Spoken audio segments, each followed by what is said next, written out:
ඉද නන්දති පෙච්ච නන්දති කත පුඤ්ඤෝ උභයත්ත නන්දති පුඤ්ඤං මේ කතන්ති නන්දති භීයෝ නන්දති සුග්ගතින් ගතෝති.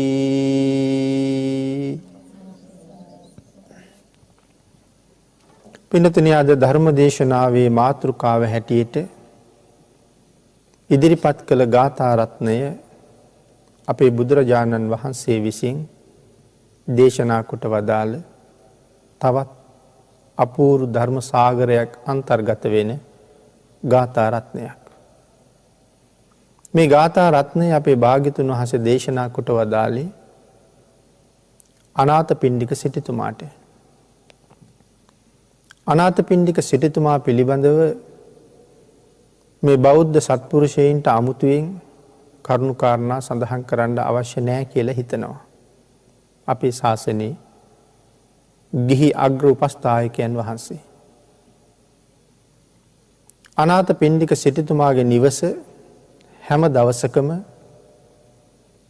දහස් ගාණක් භික්ෂූන් වහන්සේලාට දම් පිළිගන්වන නිවසක්. ඒ වගේම තමයි මේ සවැත් නුවරම ජීවත් වෙන විශාඛා මහ උපාසිකාව. ඒ ගෙදරත් ඒ වගේම තැන. සවැත් නුවර මිනිස්සු හරීම කැමති තම තමන්ගේ ගෙවල් වල පින්කම් කරනකොට අනාථපිණ්ඩික සිටුතුමත් විශාඛා මහ උපාසිකාවත් ඒ ගෙවල් වල පින්කම් වලට සහභාගී වෙනවට. මේ දෙදෙනා පින්කම් වලට සහභාගී වෙනවා නම් ඒ පින්කම ඊටාම සාර්ථකයි උතුම් කියලා මිනිස්සු සලකන්න පුරුදු වෙලා තිබුණා. ඒ නිසා බොහෝ වෙලාවට සිටුතුමාටත් විශාඛා මහ උපාසිකාවටත් තමන්ගේ ගෙවල් වල කෙරෙන පින්කම් වලට සම්බන්ධ වෙන්න ලැබිච්ච අවස්ථාව හුඟ අඩුයි. නමුත් අන්‍ය ගෙවල් වල දම් පිළිගන්වනකොට සිටුතුමා මේ මහ උපාසිකාව ඒ දානශාලාවේ ඉන්නවා දකින්නකොට මිනිස්සු සතුටු වෙනවා වගේම භික්ෂූන් වහන්සේලාත් කැමතියි. මොකද මනාව ඒ සංඝ උපස්ථාන කරන්න හොඳට අවබෝධයක් තිබුණා. ඒ අවබෝධයෙන් මේ උපස්ථාන කටයුතු කරන නිසා භික්ෂූන් වහන්සේලා හොඳට දානි වැළඳුවා. මොකද උන්වහන්සේලාට ඒකට අපහසුතාවයක් නැහැ. ඕනෑවට වඩා බෙදන්නෙත් නැහැ. ව්‍යංජන ಜಾති ගෙනහිල්ලා පාත්‍රා පුරවන්නෙත් නැහැ. බලඳන්න පුළුවන් ප්‍රමාණයේ බල අවශ්‍යතාවය හඳුනගෙන බොහෝම විමසිලිමත්ව තමයි දානශාලාවේ ඉන්නේ.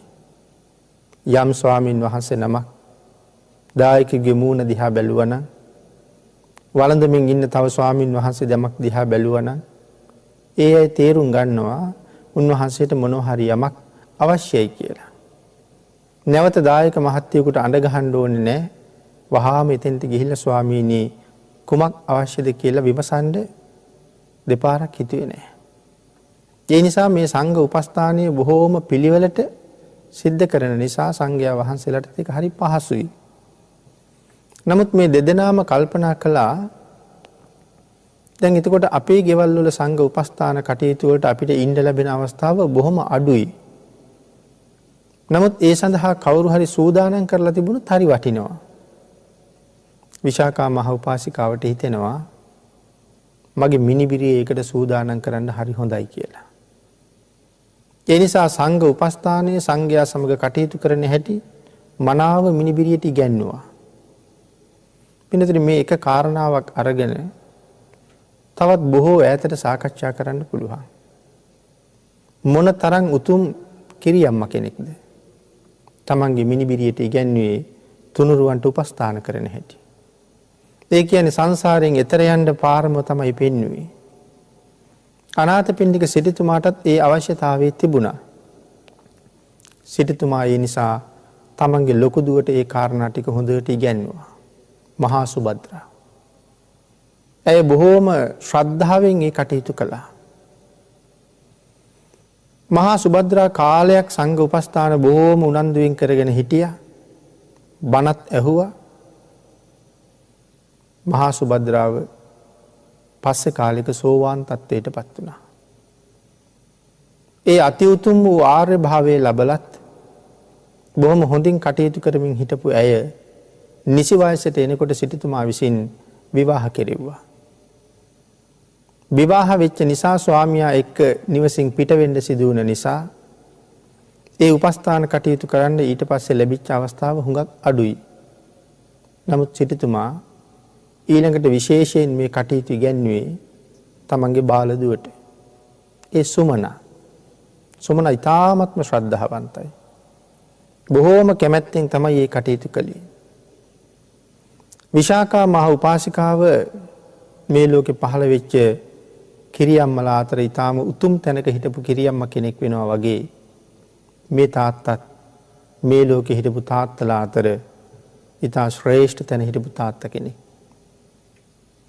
තමන්ගේ පුතා පවා වැඩියෙන් ධර්මයට යොමු වෙන බවක් නොදකිනකොට උපක්‍රමශීලීව ධර්මයට යොමු කෙරෙව්වා. මාර්ගඵල ලබන කෙනෙක් බවට පත් කෙරෙව්වා ධර්මයට ලැබි නැති වුණත් තාත්තගේ උපායශීලීත්වය නිසා. බොහෝම ශ්‍රද්ධාවෙන් සංඝ උපස්ථාන කරපු සුමන සෝවාන් වෙලා තව කලකදී සකදාගාමී තත්ත්වයට පත් වුණා. හැබැයි සුමනට දීර්ඝායුෂ තිබුණේ නැහැ. හදිසියේ අසනීප වුණා. ඇය මරණාසන්න වුණා. මරණාසන්න කාලේ එක දවසක් පණිවිඩයක් එවලා තිබුණ තාත්තට තමන් බලන් දෙන්න කියලා. සිටුතුමා ගිහිල්ලා දුවේ සුමන කියලා කතා කරාම මල්ලියේ මෙහාට එන්න කියලා කතා කළා. සිටුතුමාට ඒකෙන් ගොඩාක් දුක හිතුණා. ඒ වෙලාවේ හො දුවේ හිත කිපීමක්වත් වෙලාද? නෑ මල්ලියේ. මොනව නිසා හිත කිපින්නද? මගේ දුව මොනවට හරි බය වෙලාද? නෑ මල්ලියේ. මරණය උපතින් උරුම කරගත්ත දෙයක්. මම ඒකට කොහොමවත් බය නෑ. ඒ වචන ටික ප්‍රකාශ කරලා සුමන ජීවිතයෙන් සමුගත්තා. අනාථපිණ්ඩික සිටුතුමා දුවගේ ආදාහන කටයුතු ටික කළා. ඒ වුණාට සිටුතුමාට ඉවසුම් නොදෙන තරම් බොහොම දුකයි. ඒ මේ මරණය ගැන සිටුතුමා දන්නේ නැති හින්දාද? අකල් මරණ ඕන තරම් වෙන බව සිටුතුමා නොදන්න නිසාද? ඒකට නෙමෙයි සිටුතුමාට දුක. මේ විදිහට හදාපු මගේ දුව අවසාන වෙලාවේ උම්මත්තක තත්වයට පත් වෙලාද ජීවිතෙන් සමුගත්තේ කියලා. එහෙම වුණා නම් මගේ දුව සමහර වෙලාවට ඊළඟ භවයේ කොහෙ තීරණය කරගන්න ඇද්ද? එහෙනම් සිටුතුමාට දුක තියෙන්නේ දුවගේ ඊළඟ ආත්මය දුගතිගාමී වුණාවද්ද කියලා. එතකොට මේ තාත්තට දුක තියෙන්නේ මැරිච් එක ගැන නෙමෙයි දුවට සසර කරදර වුණාද කියලා. එතකොට මේ තාත්තා කොයි තරම් වටිනවද? අපිත් දරුවෝ අකාලේ ඕන තරම් මැරෙන්න පුළුවන්. හැබැයි අපිට දුක තියෙන්නේ මේ ජීවිතෙන් ප්‍රියයන්ගෙන් වෙන්වීම නිසා. කොහෙ ගියාද මොනවා වුණාද මොන තත්ත්වයකටපත් වුණාද සසර බොහොම භයානකයි සතර අපායක වැටුණද එහෙම කල්පනාවක් නම් අපිට නැහැ. නමුත් මේ හුරතල් විදිහට හිටපු අය අපින් සමුගැනීමේ වේදනාව විතරයි අපිට තියෙන්නේ. මේ කාරණාවෙන් අපිට හොඳ පණිවිඩයක් කියනවා. අඬන්න ඕනේ මැරෙන හින්දා නෙමෙයි. මැරිලා කොහෙද යන්නේ කියන කාරණාව හිතලා. හැබැයි මැරිලා යන තැන සුවපත් කරවන්න මේ තාත්තා කටයුතු කරලා තිබුණා. ආන් එවන් මව්පියෝ දරුවන්ට හම්බ වෙන හැබෑම සත්පුරුෂ මව්පියෝ එවන් මව්පියෝ ලබන්නත් සසර වෙනම පින් කරලා තියෙන්න ඕනේ. බුදුරජාණන් වහන්සේ ගාවට ගියහම සිටුතුමාගේ ඇස් වලින් කඳුළු කඩා වැටෙනවා. කාරණාව කියහම බුදුරජාණන් වහන්සේ අහුවා ඇයි සිටුතුමනි ජීවිතයක අනිත්‍ය බව දැනගත්තේ නැද්ද මෙතෙක් කල් කියලා.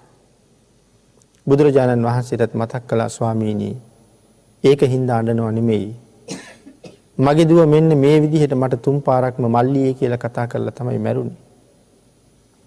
ඒ නිසායි මට දුක කියලා. භාග්‍යතුන් වහන්සේ පැහැදිලි කළා මහ සිටුතුමනි ඒකේ කිසිම වරදක් නැහැ. ඇයට හිත කිපීමක් වෙලා තිබුණේ නැහැ. ඇය මල්ලියේ කියලා ආමන්ත්‍රණය කළේ හැබැවින්ම ආධ්‍යාත්මික ජීවිතය තුළ ඇය ඔබට වඩා වැඩිමල් නිසා. මහසිරිතුමනි ඔබ සෝවාන් වෙලා. ඒ වුණාට සුමන හිටියේ සකදාගාමි වෙලා. ආන්ගේ මාර්ග ඵල පිළිවෙලින් ඇය ඔබට මල්ලිය කියලා ආමන්ත්‍රණය කළේ. එහෙම කියහම නම් සිරිතුමාට ඇතිවෙච්ච සතුට දරා ගන්න බැරි තරම්. බුදුරජාණන් වහන්සේගෙන් අහනවා ස්වාමීනි මගේ දුව ඊට පස්සේ කොහේ ඉපදුනාද?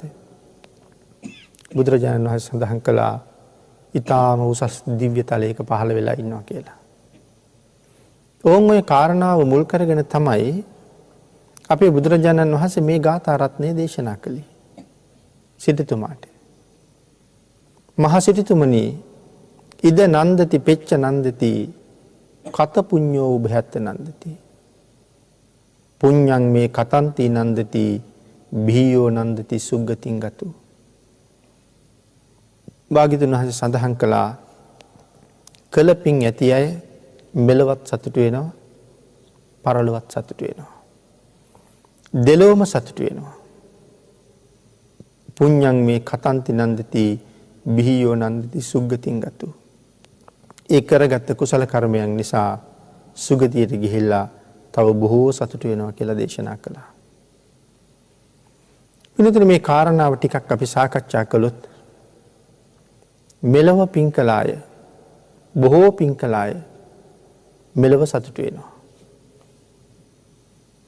මේ පින් කරනකොට හැම වෙලාවෙම මේ පුද්ගලයා තමන් කරපු පින්කම් අනුස්මරණය කරනවා.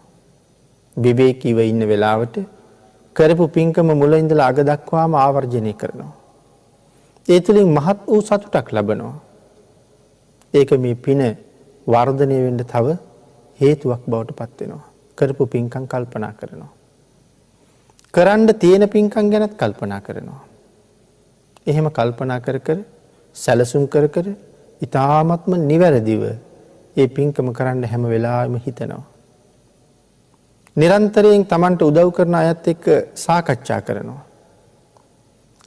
තීරණ තීන්දුව ගන්නවා. ඒ වගේ අඩුපාඩු පස්සේ හිතනකොට ආයෙ දැනෙනවා. ආයෙ පිරිස එකතු කරගන්නවා. ආයෙ සාකච්ඡා කරනවා. පින්කමේදී අඩුපාඩු නැතුව සම්පූර්ණ කරන්න හරියට උත්සාහ දරුවා. හැම පින්කමක්ම සාර්ථක කරගන්න පිරිසත් සමග එකතු වෙලා සාකච්ඡා කරන එක හරි වටිනවා. ඉතින් එහෙම කරනවා බොහොම ශ්‍රද්ධාව තියෙන අය පින්කම නිවැරදිව කිසිම අඩුපාඩුවක් නැතුව සම්පූර්ණ කරගන්න උත්සාහ දරන අය. සිටුතුමත් ඒ විදිහට පින්කම් කර කර බොහොම සතුටු වෙච්ච කෙනෙක්. සිටුතුමාගේ දරුවොත් ඒ වගේ බොහෝ සතුටු වෙච්ච අය.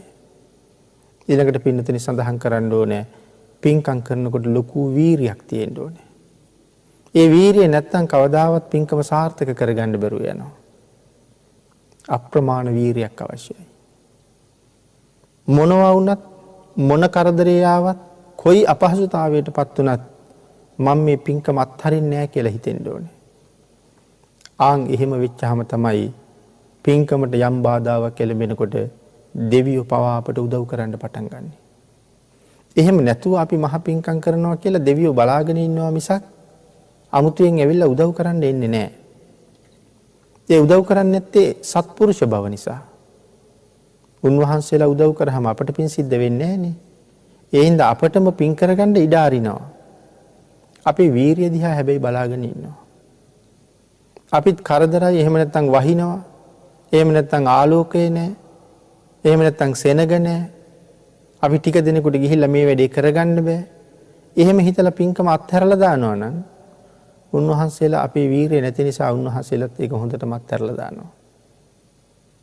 1000කට කියලා තනියම වුණත් කවුරු නැතත් මම මේක කරනවා කියන වීරියට આવුත් මොනතරම් වැස්සත් මම මේක කරනවාමයි කියන වීරියට આવුත් කොයිතරම් අඳුරක් තිබුණත් පහන් දල්වගෙන හරි මම මගේ පින්කම කරනවා කියන වීරියට આવුත් එදාට මට කවුරුවත් නැත්තම් එදාට මේ සම්‍යක් දෘෂ්ටික දෙවියෝ උදව් කරන්න පටන් ගන්නවා. අපේ බුදුරජාණන් වහන්සේට තිබුණා සුප්පතිට්ඨිත පාද කියන ලක්ෂණය. මනාව මහ පොළොවේ පාතාලයේ පිහිටනවා. අපි එහෙම පිහිටන්නේ නැහනේ. අපේ පාසටහන වැල්ලක තියහම අපිට පේන්නේ මැදින් කොටසක් මහ පොළොවට හිටලා නැති බව. නමුත් භාග්‍යතුන් වහන්සේගේ එහෙම නැහැ. මනාව පිහිටෙනවා. ආන්ගේ මනාව පිහිටීමේ ලක්ෂණය බුදුරජාණන් වහන්සේට ලැබෙන්නේ මේ පින්කම් කරනකොට මේ තරම්ම වීරියක් තිබුණ නිසා. මොකක්ද මේ වීරිය? කොයි පින්කම නමුත් අත්හැරියේ නෑ. බෝධිසත්ව ධර්ම සම්පූර්ණ කරන කාලේ අබුද්ධෝත්පාද කාලයක ඉපදිලා හැබැයි පස්සේ බුදුරජාණන් වහන්සේලා වැඩ හිටියා. එක පස්සේ බුදුරජාණන් වහන්සේ නමක් නිරෝධ සමාපත්තියට සමවැදිලා දවස් 7න් අවදි වෙලා. උන්වහන්සේට අද කවුරු හරි දාන වේලක් පූජා කළොත් උන්වහන්සේ තව බොහෝ කල ලෝක සත්වයාට අනුකම්පාවෙන් වැඩ ඉන්නවා. අද කොහෙන්වත් දාන වේලක් නොලැබුණොත් උන්වහන්සේ අද විශ්වයෙන් සමුගන්නවා. තමන් වහන්සේගේ මංගල්‍ය හොයාගෙන පිරිනිවන් පානවා. නමුත් උන්වහන්සේලා තව දවසක් හරි වැඩ ඉන්න එක ලෝකයට සැපයක්. ඒ නිසා තීරණය කළා පසේ භාග්‍යතුන් වහන්සේට මං අද දාන වේල පූජා කරන්න ඕන කියලා. බෝසතාණන් වහන්සේගේ ශ්‍රද්ධාව අපිට හිතා ගන්නවත් බැරි තැනක තියෙන්නේ. ඒ අපරිමිත ශ්‍රද්ධාවෙන් දාන ටික හදාගෙන පසේ බුදුරජාණන් වහන්සේ ඉන්න දිහාවට යනකොට මාරයා මේක නවත්තන්න කල්පනා කළා. දන් දෙන එක. විශාල ගිනි අඟුරු වලවල් මැව්වා පාරේ. ළඟට ගිහිල්ලා බලහම අඟුරු වලවල්. දැන් දානෙ දෙන්න යන්න හැටියක් නැහැ. නමුත් බෝසතාණන් වහන්සේ කල්පනා කරනවා කකුල් දැවිලා පිච්චිලා අලු වෙලා ගියත් කමක් නැහැ. දැවෙන කොටස කැඩි කැඩි අඟුරු වලට එකතු වුණත් කමක් නැහැ. මේ අඟුරු මතින් ගිහිල්ලා දානි ටික පූජා කරගත්තාම මට මොනවා වුණත් කමක් නැහැ. එහෙම හිතලා අර අඟුරු වලට බහිනවා. සඳහන් කරනවා ඒ ශ්‍රද්ධාව මේ දිලිසෙන ගිනි අඟුරු බෝසතාණන් වහන්සේගේ පිය සටහන් පිළිගන්නේ ඊටාම සිනිදු මල් පෙති වගේ. නමුත් මේකට බැහැ ගන්න බයනේ තියෙන්නේ. උන්වහන්සේ කල්පනා කළා නෑ මැරිලා පිච්චිලා ගියත් කමක් නෑ. පිච්චිලා මැරිලා ගියත් කමක් නෑ. මම දානි පූජා කරනවා. ආන් එහෙම මහ පුදුම වීරියක් තිබුණා. පින්කම් කරන්න. මේ එවන් ලක්ෂණ පිළිහිටන්න හේතු වෙච්ච එක කරුණු. මේ කාරණාව සඳහන් කරන්නේ අපේ රසවාහිනියේ. තවත් කාරණාවක් තියෙනවා අර ලේනික් මුහුද ඉහපු කතාව. 7 දවසක්ම මුහුද ඉහිනවා පැටවු ටික බේර ගන්න. දවස් 7කින් සක් දිවිඳි වෙවිලා. අහනවා මොකද කරන්නේ? මගේ දරුවෝ ටික මුහුදට වැටිලා. බේර ගන්න. ඒ වෙලාවේ සඳහන් කළා ඔබ මහ මෝඩයි. මේ සාගරයේ ඉහින්න පුළුවන් ද ඔය වලිගෙ තෙම. ඒ වෙලාවේ සඳහන් කළේ ඔබ කවුද? මම සක්‍ර දේවේන්ද්‍ර. ඔබ සක්‍ර දේවේන්ද්‍ර නෙමේ කවුරු වුණත් ඔබ මහ කම්මැලියෙක්. ඔබත් එක්ක කතා කරන එක මට මගේ වැඩේට පරක්කුයි. ඒ හින්දා කරුණා කරලා මෙතනින් යන්න මට මගේ වැඩේ කරගන්න. ඒ තරම්ම වීරියක් තිබුණා. එහෙනම් පින්කම් කරන කාලෙත් ඔය තරම්ම වීරියෙන් කටයුතු කරපු නිසායි මේ උතුම් ලක්ෂණ ලැබුණේ. එහෙමනම් පින්නතුනි පින්කල තැනැත්තා මෙලව සතුටු වෙනවා. මනාව දන් දීපු අය Taman දුන්න දාන ගැන කල්පනා කර සැකසුවා, පිළියෙල කෙරුවා, පිළිගැන්නුවා, අඩුපාඩු රහිතව ඒ කටයුතු කළා. එහෙම කටයුතු කරලා ඒ කාරණාව ගැන හිත සතුටු වුණා. පින් කරන අය. සිල් රකින්න ගියහමත් එහෙමයි. බුදුරජාණන් වහන්සේ අපිට දේශනා කරපු නිත්‍ය සීලය පන්සිල්. ඒ හැමදාම අටසිල් මත ජීවත් වෙන්න බැරි හින්දා. එහෙම පුළුවන් අයත් ලෝකෙ හිටියා. එහෙම වීරිය තියෙන අයට භාග්‍යතුන් වහන්සේ අටසිල් ආරක්ෂා කරන්නම උපදෙස් දුන්නා. නමුත් අපිට උපදෙස් දුන්නේ පන්සිල් ආරක්ෂා කරන්න. ඒ හැමදාම අටසිල් රකින්න තරම් වීරියක් නැති හින්දා. ඉතින් පන්සිල් රකින්නත් අපට වීරියක් නැති බව අපි දන්නකොට අටසිල් රකින්න කොහෙ වීරිය වඩන්නේද? හැබැයි මේ සිල් ආරක්ෂා කරගන්න අපි ගාවත් වීරිය ඕනේ. අද සමාදන් වුණා නම් පාණාති පාතා වේරමණී සික්ඛාපදං සමාදියාමි. දිවි හිමියෙන් කියලානේ අපි ඔක සමාදන් වෙන්නේ. එහෙමනම් මනා වීරියක් තියෙන්න ඕනේ. මගේ ජීවිතේ විනාශ කරන සතෙක් ආවත් ඔහුව විනාශ කරලා බේරෙන්න පුළුවන්කම තිබුණත් ශික්ෂාපදේ නම් උල්ලංඝනය කරන්නේ නැහැ. ජීවිතේ දෙනවා සිල්පදේ රකින්නවා. එහෙම වීරියක් තියෙන්න ඕනේ.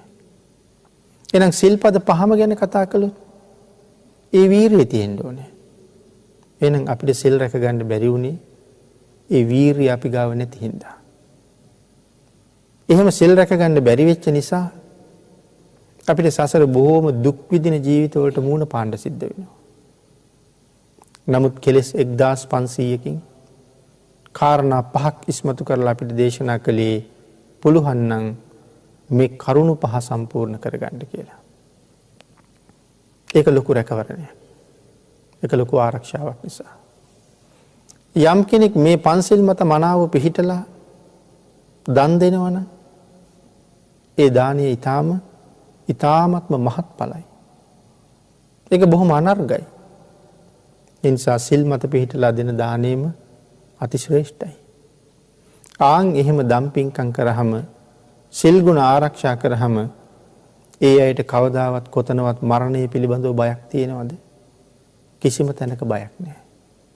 මොකද ඊටාම හොඳින් දන්නවා මරණයෙන් පස්සේ මනුෂ්‍ය පතේ ඉක්මවපු අප්‍රමාණ සැප තියෙන දිව්‍ය තලයක උපදින්න පුළුවන් බව. ආන් එහෙම සතුටින් කටයුතු කරලා මැරිලා ගිහිල්ලා සුගතියක උපදිනවා. මෙලව සතුටු වෙනවා. පරලොවත් සතුටු වෙනවා. ඒකේ මරණයෙන් පස්සේ උපදින්නේ දිව්‍ය තලයක. තවත් බොහෝසේ ගුණ ධර්ම දියුණු කරලා ධ්‍යාන අභිඥා ලබන තැනට එනකන් ආවනම් බඹ තලයක උපදිනවා. ඒ තැන්වල තියෙන සැප මනුස්ස ලෝකේ සැපයක උපමා කරන්නවත් බෑ. උදාහරණයක්වත් නැහැ. ඒ තරම්ම සැපයි. සක්‍ර සම්පත්තිය සක්විති රජකමට වඩා කොච්චර උතුම්ද? චාතුම් මහරජකේ උපදින එක සක්විති රජකමට වඩා කොච්චර උතුම්ද? ගෘහපති මහාසාර කුල, බ්‍රාහ්මණ මහාසාර කුල, ශාස්ත්‍රීය මහාසාර කුල ඒ පිළිබඳව අපේ ධර්මයේ සඳහන් කරලා තියෙනවා. මේ මහාසාර කුල පිළිබඳව සඳහන් කරනකොට මේ ගෘහපති මහාසාර කුලයේ පිළිබඳව සඳහන් කරලා තියෙනවා මෙහිම. එතන සඳහන් කරනවා 40 කෝටියක් ධනෙ නිදන් කරලා තියලා තියෙනවා. 40 කෝටියක් නිදන් කරලා තියලා තියෙනවා. ඒ විතරක් නෙමෙයි දවසක වියදම සඳහා කහවණු දස අමුණක් යොදනවා කියලා. දවසක වියදමට කහවණු අමුණු 10ක් යොදනවා. එතකොට මේ ජීවිතේ මොනවද අඩු ඇත්තේ? අමුණු 10ක් කහවණු වියදම් කරා. කොයි පැත්ත අඩු වෙලාද? ඒ තරම්ම පරිපූර්ණයි ජීවිතේ. අඩුවක් පාඩුවක් කොහෙන්වත් නැහැ. ඊළඟට සඳහන් කරනවා දවසක් ගානේ කහවණු 10 අමුණක් ලැබෙනවා කියලා. කහවණු 10 අමුණක් වියදම් කරනවා හැමදාම 10 අමුණක් ලැබෙනවා. ඒ තමයි ගෘහපති මහාසාර කුලය. ඊළඟට සඳහන් කළා බ්‍රාහ්මණ මහාසාර කුලේ 80 කෝටියක් ධනෙ තැන්පත් කරලා තියෙනවා. දස අමුණක් වේදම් කරනවා 20 අමුණක් ලැබෙනවා. බ්‍රාහ්මණ මහාසාර කුලේ. ඊළඟට පින්නතුනි සඳහන් කරනවා ශාස්ත්‍රීය මහාසාර කුලේ පිළිබඳව 100 කෝටියක් ධනෙ නිදහම් කරලා තියෙනවා. 20 අමුණක් වේදම් කරනවා 40 අමුණක් ලැබෙනවා කියලා. මේ මනුස්ස ලෝකේ විඳින සැප මේ සැපවලට වඩා ඊටාම උසස් සැපයක් තමයි දිව්‍ය තලයක තියෙන්නේ. මේ සැප සියල්ලම ඉක්මවනවා. එහෙමනම් මෙලව පින් කරපු අය මෙලවින් සමුගන එවන් දිව්‍ය තලවල ඉපදිලා තවත් බොහෝ සැප සම්පත් විඳිනවා. මනුස්ස ලෝකේ ඉපදුනොත් මේ වාගේ සැප සම්පත් ලැබෙනවා. සක්විති රජකම ලැබෙනවා. ප්‍රදේශ රාජ සම්පත් ලැබෙනවා. ධන ධාන්‍ය ආදීන් ආඩ්‍යයි. අනුන්ට අතබාන ස්වභාවයක් ඇත්තෙම නැහැ. සසර බොහෝ පින් කරපු අය මනුස්ස ලෝකවල ඉපදිලා ඉන්නවා ඕන තරම්. සමහර කෙනෙක් වෙහෙසිලා මහන්සි වෙලා ධනය හම්බ කරලා එකතු කරලා ලක්ෂපතියන් වුණා. තව පිරිසක් කෝටිපති වුණා. දවසකට ලක්ෂ ගණන් ගලාගෙන එන කර්මාන්ත ශාලා තියෙනවා. ඒ අයටත් දරුවෝ ඉන්නවා. අම්මා තාත්තා හරියට වෙහෙසිලා මහන්සි වෙලා කර්මාන්ත ආරම්භ කරලා ධනය හොයනවා. අර දරුවන්ට ඉපදිච්ච දවසේ ඉඳලා ඒ ධනස්කන්ධය පරිහරණය කරන්න වාසනාව තියෙනවා. එහෙනම් ධනය උපයපු මව්පියන්ට වඩා සසර මහා කුසල් රැස් කරලා තියෙනවා. ඒ නිසා මෙලොව ආපහු සතුටු වෙනවා. ගිය භවයෙන් මැරුණාම මේ භවයේ පරලොවක් වෙනවනේ.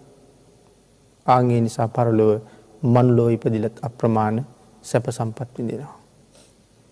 හැබැයි එහෙම සැප වින්දත් සත්පුරුෂයෝ මුණ නොගැහුණා නම් ඒ අය ධන සම්පත් වලින් සැප විඳිනවා මිසක් තිසරණ පන්සිල් කුසල් රැස් කිරීම නම් නැහැ.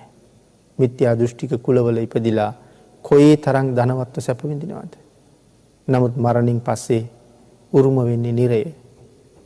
පෙර පින් කරපු නිසායි මේ සැප විඳින්නේ. නමුත් මේ ශරීරේ සත්පුරුෂ නැහැ. සම්මා දිට්ඨික නැහැ. සත්පුරුෂයෝ මුණ ගැහිලා නැහැ. සම්මා දිට්ඨික අවවාද අනුශාසනා ලැබිලා නැහැ. නිර්මල පර්යාප්තිය අහන්න ලැබිලා නැහැ. ඒ නිසා දරන්න පුළුවන් කමක් නැහැ. එහෙම අවස්ථාත් අපි මේ ලෝකේ ඕන තරම් දකිනවා. නමුත් පෙර කරපු පින් මේ බොහොම භුක්ති විඳිනවා. ඉද නන්දති පෙච්ච නන්දති කත පුඤ්ඤෝ උභයත්ත නන්දති. මෙන්න මෙහෙම පින් කරගත් අය මෙලවත් බොහෝසේ සතුටු වෙලා පරලොවත් සතුටු වෙනවා. ඊළඟට සඳහන් කළේ එලව මෙලව දෙකම සතුටු වෙන අය සුගතිගාමී වෙලා තවත් සතුටු වෙනවා කියලා. එහෙනම් සුගතිගාමී වෙනවා කියන කාරණාව අපි මුලින්ම සිහිපත් කරන්න තියෙනවා. මේ දිව්‍ය ලෝකවල තියෙන සැප කොච්චරද කියලා. මනුස්ස ලෝකෙට වඩා හුඟක් උතුම් කියලා සඳහන් කරාම සක්විති රජුරවන්ටත් වඩා උතුම් කියලා සිහිපත් කළානේ. සක්විති රාජ සම්පත්තිය කියලා කියන්නේ සතර මහා දිවයිනටත් ඒ වටා තියෙන 2000ක් කොදෙව් දූපත් වලටත් අධිපතිත්වයේ දරන නිසා. සියලුම රාජ්‍යයන් සක්විති රජුරවන්ට යටත්. හැම රජෙක්ම ප්‍රදේශ රජවරු තමන්ගේ රාජ්‍ය යුද්ධයක් නැතුවම සක්විති රජුරවන්ට පූජා කළා. පූජා කළාට පිළිගත්තේ නැහැ. ආපහු ඒ රජවරුන්ටම රාජ්‍ය පැවරුවා.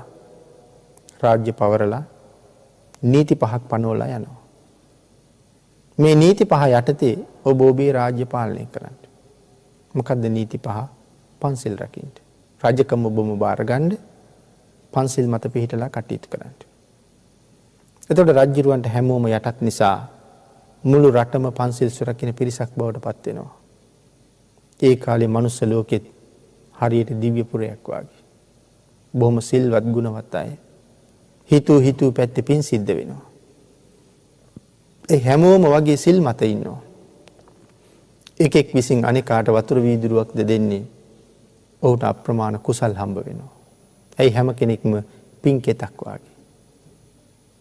ආන් එහෙම කාලෙට ලෝකෙ බොහොම සස්ත්‍රීකයි. ඉතින් මෙතන සිහිපත් කරනවා සමහර සක්විති රජවරු දිව්‍ය ලෝකෙත් ගිහිල්ලා තියෙනවා. මනුස්ස කයෙන්ම දෙව්ලොව ගිහිල්ලා. මහා මන්දාතු රජුරෝ එහෙම චාතුම් මහා රාජකීයට ගියහම කිසිම යුද්ධයක් නැහැ. සතරවරම් දෙවියෝ බොහොම සතුටින් පිළිගන්නවා. මීට වඩා සැප තියෙන තැන් තව තියෙනවද කියලා කියහම තව්තිසාව මීට වඩා සැපයි කියලා කියනවා. මන්දාතු රජුරෝ තව්තිසාවට යනවා. සක්‍ර දේවේන්ද්‍රයෝ යුද්ධයට එළඹෙන්නේ කතා කරගෙන දිව්‍ය ලෝකෙන් භාගයක් බාර දෙනවා. මහරජ ඔබ මේ ප්‍රදේශයේ පාලනය කරන්න භාගයක් පවරනවා. මහා මන්දාතු සක්විති රජුරෝ කොච්චර කාලයක් තව්තිසාව පාලනය කරා කියලා සඳහන් කරනවද? තව්තිසාවේ ආයුෂ අවුරුදු 3,60,00,000ක්. සක්‍ර දේවේන්ද්‍රවරු 36 දෙනෙක් ජීවිතෙන් සමුගන්නකම් මන්දාතු රජුරෝ එහි රාජ්‍ය කරනවා. එතකොට ඒ කාලේ මිනිස් ලෝකයේ ආයුෂ ඊටාම වැඩි 3,60,00,000 වුණා 36ක් ඉවර වෙනකම්ම රජකම් කරනවා එහි. ඒ කියන්නේ දිව්‍ය ලෝකෙට වඩා මනුස්ස ලෝකයේ ආයුෂ වැඩි කාලේ. එහෙම සක්විති සම්පත්තිය එහෙමත් තිබිලා තියෙනවා. හැබැයි ඊට වඩා දිව්‍ය සම්පත්තිය උතුම්. දෙවියෝ මිනිස්සුන්ට වඩා අඩුපාඩුකම් පහළ තැනක් තියෙනවා නම් දිව්‍ය ලෝකේ උපසම්පදා වෙන්න බෑ. දිව්‍ය ලෝකේ සාමණේර සිල් නැහැ. මිනිස්සුන්ට දෙවියන්ට වඩා සිල් ගුණ පුරන්න පුළුවන් බව ධර්මයේ සඳහන් කරනවා. ඒ නිසා ඊට වඩා මනුස්ස ලෝකේ බොහොම උතුම් වෙන තැන් තියෙනවා. නමුත් පින්නතේ සඳහන් කළා මිනිස්සුන්ට දාඩිය දානවා. මිනිස්සුන්ට උණ හැදෙනවා. කැස්ස හෙම්බිරිසාව හැදෙනවා. පිළිකා හැදෙනවා.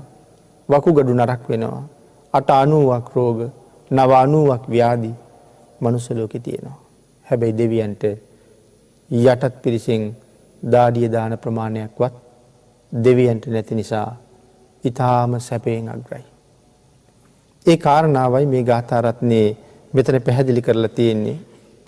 පින් කළ අය මෙලවත් සතුට වෙනවා, පරලොවත් සතුට වෙනවා. බොහෝ පින් කරගත්ත නිසා සුගතියේ ඉපදිලා තව බොහෝ පින් කරගන්නවා. ඒ වගේම බොහොම සතුට වෙනවා. දෙවියන්ටත් බොහෝම පින් කරන්න පුළුවන්. සමහර අය නම් හිතනවනේ දෙවියන්ට පින් කරන්න බෑ කියලා. අපිට වඩා පින් කරන්න පුළුවන් දෙවියන්ට. අර වාගේ සිල් ගුණ ආරක්ෂා කරගන්න අවස්ථාවල් නොලැබුණාට බණක් අහන්න ආවහම දේශනාව ඉවර වෙනකන් හරියටම බණ අහනවා. ඒ නිසා ඒන් රැස් වෙන කුසල ස්කන්ධය කොච්චරද? ඒක හැමම මත්පත් කරගන්නවා. අනික දේශනාව කරන දේශකයන් වහන්සේලාට අල්ප මාත්‍රයක් වරදිනවා නම් හුඟක් දෙවියෝ ඒකත් දන්නවා.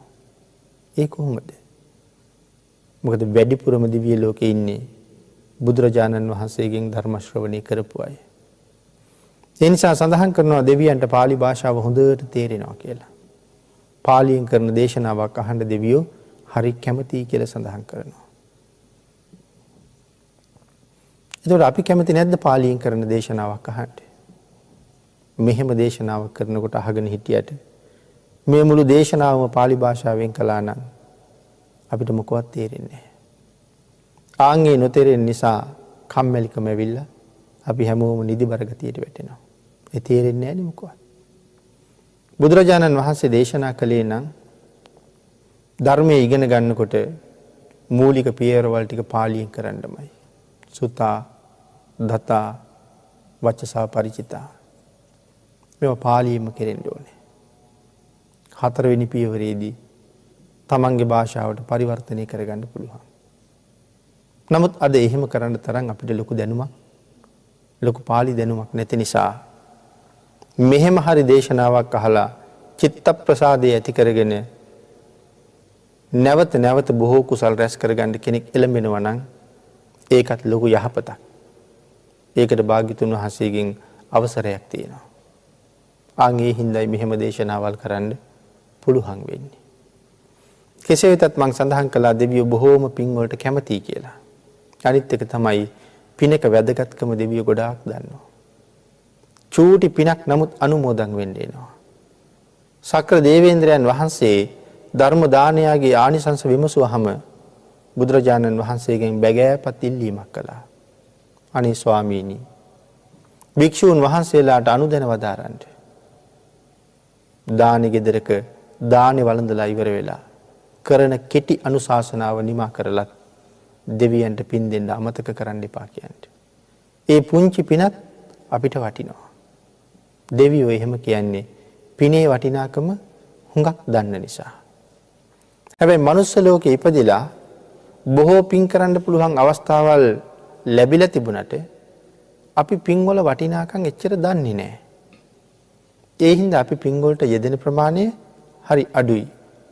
පින්කමක් ගාවට ගියත් සමහර අය පින්කමට යෙදෙන්නේ නැහැ. පන්සලක ගිහිල්ලා ඇවිද ඇවිද ඉන්නවා. ඉදලක් කොස්සක් අරගෙන අමදිනවා කියන කාරණාවට යෙදෙන්නේ නැහැ. මල් ආසනයක් පිරිසිදු කරන්නේ නැහැ. හැබැයි මේ අප්‍රමාණ කුසල් වැඩෙන තැන්. මිලිඳු නාගසේන කතාව අපේ අය හැමෝම දන්නවා. මේ තරම් මහා ප්‍රඥාවල් ලැබුවේ බොමලුව ඇමදලා බවනි ධර්මයේ සඳහන් කරන්නේ. ලොකු හාමුදුරුවෝ මිදුල ඇමදලා බෝමළුවේ තියෙන කොළ ටික අරන් විසි කරන්න කිව්වා. දෙතුන් වතාවක් කීවට ගණන් ගත්තේ නැහැ. ඊළඟ පාරේ ඉදල් මිටෙන් පාරක් ගැහුවා. අඬ කොඩල් ටිකත් අරගෙන ගඟ ගාවට ගියා. කට ගාවට ගඟ පිරීලා. යන්තම් සූර්යයා පායන වෙලාව මේ කොළ ටික විසි කරලා අඬාම ප්‍රාර්ථනාවක් කළා. මේ ගඟ පිරී පවතිනවා වගේ බෝමළුවේ කොළ ටික විසි කරපු පිනෙන් මට ප්‍රඥාව ලැබෙන්න ඕනේ. මේ ගඟේ රැලි නැගෙනවා වගේ ඒ ප්‍රඥාවෙන් අන්න ඇත්ත එක වාද කරලා වුන් පරද්දන්න මගේ ප්‍රඥාව නැමැති සිතේ වාද නැමැති රැලි උපදින්න ඕනේ. සූර්යයා යන්තම් ලෝකෙට හිරු කිරණ විහිදෙන වෙලාව. මේ සූර්යයා මොනතරම් ප්‍රතාපවත්ද? මගේ තේජස ඒ තරම් ලෝකෙ පුරා පැතිරෙන්න ඕනේ. ඒ ප්‍රාර්ථනාව කරනවා ලොකු හාමුදුරුවෝ අහගෙන හිටියා. ලොකු හාමුදුරුවෝ කල්පනා කළා කවදා හරි දවසක මේ ප්‍රාර්ථනාව ලෝකෙට ලොකු කරදරයක් වෙයි කියලා. උන්වහන්සේ කල්පනා කළා ඔහු ප්‍රාර්ථනා කළේ රොඩු විසි කරලා. ඔහුට විසි කරන්න රොඩු එකතු කෙරුවේ මම. ලොකු වැඩේ කරලා තියෙන උන්වහන්සේනේ. උන්වහන්සේත් ප්‍රාර්ථනාවක් කළා. මොහුගේ ප්‍රඥාව දවසක මේ සංඝ වගේ පිරීලා තියෙනවා නම් මගේ ප්‍රඥාව ඊට වඩා වැඩි වෙන්න ඕනේ. මොහුගේ හිතේ ගඟ රැලි වගේ වාද නැමැති රැලි උපදිනවා නම් සාගරයේ ඇති වෙන මහ රැලි වෙරළට ඇවිල්ලා බිඳින්නාසේ ඔහුගේ හැම වාදයක්ම මගේ ළඟ බිඳෙන්න ඕනේ. ඔහු කොයිතරම් තේජස් වෙන්න ප්‍රාර්ථනා කරනවද ඔහුගේ තේජස මගේ ළඟ කලාමැදිරියක් වගේ වෙන්න ඕනේ. මේ ප්‍රාර්ථනා දෙකයි මේ විදිහට විපාක දීලා තියෙන්නේ. ඇත්තටම මිලිඳු රජුරුවන්ගේ ප්‍රාර්ථනාව භික්ෂූන් වහන්සේලාට පවා කරදරයක් වුණා. කෝටි 100ක රහතන් වහන්සේලා පිරිසක් එක්ක දෙව්ලොවට ගිහිල්ලා නාගසේන දිව්‍ය පුත්‍රයාට ආරාධනා කරලා මනුලොවට වැඩමෙව්වේ වෙන කාටවත් මිලිඳු රජුරුවත් එක්ක තර්ක කරන්න බැරි වෙච්ච නිසා. එතකොට ඒ වාගේ අවස්ථා උදා කරගන්න කොච්චර පුළුවන්කම තියෙනවද තැනකට ගිහිල්ලා ඉන්නකොට. ධර්මයේ දන්නවනම් අපි හරියට යෙදෙනවා. උතුම් ප්‍රාර්ථනා කරන්න අවස්ථා තියෙනවා. නමුත් අපි ඒ පින කරගන්නේ නැහැ. ඒ වටිනකම දන්නේ නැහැ. ධර්ම දේශනාවක් ගමක ගෙදරක පන්සලක තියෙනකොට කීයෙන් කී දෙනාද බණ අහන්නේ? හැබැයි බණ අහන්න යනවා කියලා ගෙදර ඉඳලා එන ගමනත් තියෙන පියවරක් ගානේ වටිනවා. හැබැයි හැමෝම බණ ගෙදර එනවා. ආවට හැමෝම බණ අහන්නේ නැහැ. පිරිසක් ගෙදර ඉඳලා ඇවිල්ලා බණ කියන තැන වාඩි වෙනවා. වාඩි වෙලා හිටියට ඒගොල්ලන්ට බොහොම කලාතුරකින් බණ පදයක් වැටහෙනවා. තවත් නොයේක් දේවල් කල්පනා කර කර ඉන්නවා. ආයෙ සිහි ඇවිල්ලා ආයෙ බණ පදයක් වැටහෙනවා. එහෙම ඉඳලා හිටලා බණ පදයක් අහනවා. ආවට වඩා පිං සිද්ධ වෙනවා. තව කෙනෙක් ඉඳගෙන අර පුද්ගලයාට වැඩියෙන් බණ ටිකක් අහනවා. ඔහු අරට වඩා පිං කරගන්නවා. සමහර කෙනෙක් එක හිත් දරාගෙනම බණ අහනවා. ඔවුන් අප්‍රමාණ ආනිසංස උදාපත් කරගන්නවා. සද්ධාතිස්ස මහරජුරුව බණ අහපු හැටි කාලකාරාම සූත්‍ර දේශනාව අනුරාධපුරයේ සිද්ධ කරපු වෙලාවේ කාලබුද්ධ රක්කිත මහරහතන් වහන්සේ එතන කියවෙනවා. මහරෑ එළි වෙනකන් හිටි පියවර මත හිටගෙන බණ ඇහුවා කියලා. රජුරවන්ට මොන තරම්නම් කායික ශක්තියක් තියෙන්නේ නැද්ද? එකම පියවර උඩ එළි වෙනකන් හිටගෙන ඉන්නේ. රජුරවන්ගේ ශ්‍රද්ධාව කොහොම තියෙන්නේ නැද්ද? මුලින් නම සද්ධාතිස්ස නෙමෙයි. මුලින් නම තිස්ස. මේ තරම් ශ්‍රද්ධාවක් තිබුණ නිසා පස්සේ සද්ධාතිස්ස බවට පත් වුණා. ඉතින් එහෙම බොහෝ කුසල් කරගන්න පුළුවන්. නමුත් බණ ගෙදරට ධර්මදේශනාව තියෙන පන්සලට ඇවිල්ලා කී දෙනෙක් පාරට වෙලා ඉන්නවද? කී දෙනෙක් වෙන වෙන දේවල් කතා කර කර ඉන්නවද? කී දෙනාද බණ අහන්නේ? දෙවියෝ එහෙම නැහැ. වටිනකම දැනගෙන ඇවිල්ලා හරියටම බණ අහනවා. ආන් ඒ නිසා කොතෙන්ට එළඹුණත් පින්කමක් ළඟ නම් දෙවියෝ අපිට වඩා හුඟක් පින් රැස් කරගන්නවා. ඒ පිනේ වටිනකම දන්න නිසා. මුදල් ගොඩාක් තියෙන මිනිස්සෙකුට අපි තව මුදල් ප්‍රමාණයක් දුන්නොත් ලක්ෂ ගාණක් ඔහු බොහොම සතුටින් ඒක පිළිගන්නවා වගේම ඒක වියදම් කරන්න ඕනේ හැටි හොඳට දන්නවා. හැබැයි මුදල් පරිහරණය කරලා නැති කෙනෙකුටත් ලක්ෂ ගාණක් දුන්නොත් එයාට හිතාගන්න බැරුව යනවා මේ මුදල් වලින් මොනවද කරන්න කියලා. හිතේ තියෙන දේවල් ඔක්කොම කරගන්න ගිහිල්ලා එයා හිටියටත් වඩා අන්ත අසරණ තත්ත්වයට වැටෙනවා. නමුත් දෙවියෝ පින්වල වටිනකම දන්න නිසා හොඳට පින් කරගන්නවා. ඒ නිසා දිව්‍ය ලෝකේ මනුස්ස ලෝකේ එක එක විදිහේ උසස් පහත්කම් තියෙනවා. නමුත් මිනිස්සුන්ට වඩා හුඟක් පින් කරන්න දෙවියෝ ලැබෙනවා. ඒ නිසා මෙතන සඳහන් කළා මෙලව ජීවත් වෙන කාලේ බොහෝ කුසල් කරගෙන සුගතියක ගිහිල්ලා තව බොහෝසේ සතුට වෙනවා කියලා. දාඩිය කඳුලක්වත් නැතුව අවුරුදු කෝටි ගණන්. චාතුම් මහා රාජිකේ විතරයි ලක්ෂ 90කට ආයුෂයක් තියෙන්නේ. තාවතින්සේ ඉඳලා ඉහළට කෝටි ගණන් වල ආයුෂමයි තියෙන්නේ. ඉතින් මම සඳහන් කළා ඒ සැප මෙච්චරක් කියලා වර්ණනා කරලා ඉවර කරන්න බෑ කියලා. සක්විති රජකම පුංචි ගල් කැටයක් වගේ. දෙවියන්ගේ දිව්‍ය සම්පත්තිය හිමාල පර්වතයට වඩා ලොකුයි. එහෙනම් මෙලව පින් කරලා ගිහිල්ලා සතුටු වෙන්න තියෙන තැන්. ධර්ම දේශනාවට තියෙන කාලයත් නිමා වෙලා නිසා අපි භාග්‍යතුන් වහන්සේ මේ කරුණු දක්වලා අනාථපිණ්ඩික සිටුතුමාට කරුණු පැහැදිලි කරාම පිනක මහිම දුව කරගත්ත කුසල් ප්‍රමාණය දැන් ඉපදිලා ඉන්න තැන භුක්ති විඳින ආයු ප්‍රමාණය පහළ වෙලා තියෙන දිව්‍ය විමානවල හැටි පරිවාර දෙවියන්ගේ ස්වභාවය තමන්ගේ සිඟිති දියණියගේ නැත්නම් බාල දියණියගේ සුගති ගමනේ තියෙන ශ්‍රේෂ්ඨත්වය ගැන හිතලා මේ තාත්තා ගොඩාක් සතුටු වුණා. එහෙම සතුටු වෙන තැනට අපිටත් යන්නයි මේ වාගේ අනුශාසනාවල් කරලා තියෙන්නේ. එනම් භාග්‍යතුන් වහන්සේ ලෝකේ පහළ වුණා. නිර්මල ශ්‍රී සද්ධර්මයේ දේශනා කළා. තාම ජීවමානව ධර්ම රත්නේ වැඩ ඉන්නවා. ඒන් ප්‍රයෝජන අරගෙන ලැබිච්ච ජීවිතෙන් ප්‍රයෝජනයක් අරගෙන දුගතියට පිටුපාලා සුගතියෙහි පිහිටන්ඩ මේ රැස් කරගත්ත පුණ්‍ය ධර්මයනුත් මේ ජීවිතයේ පවතින තුරු තවත් බොහෝ කුසල ධර්මයන් සිද්ධ කරගන්නත් ඔබ සියලු දෙනාට රත්නත්‍රයේ ආශිර්වාදයත් මේ කුසල ශක්තියත් අඩු නැතුව හේතු වාසනා වේවා කියලා ප්‍රාර්ථනා කරනවා.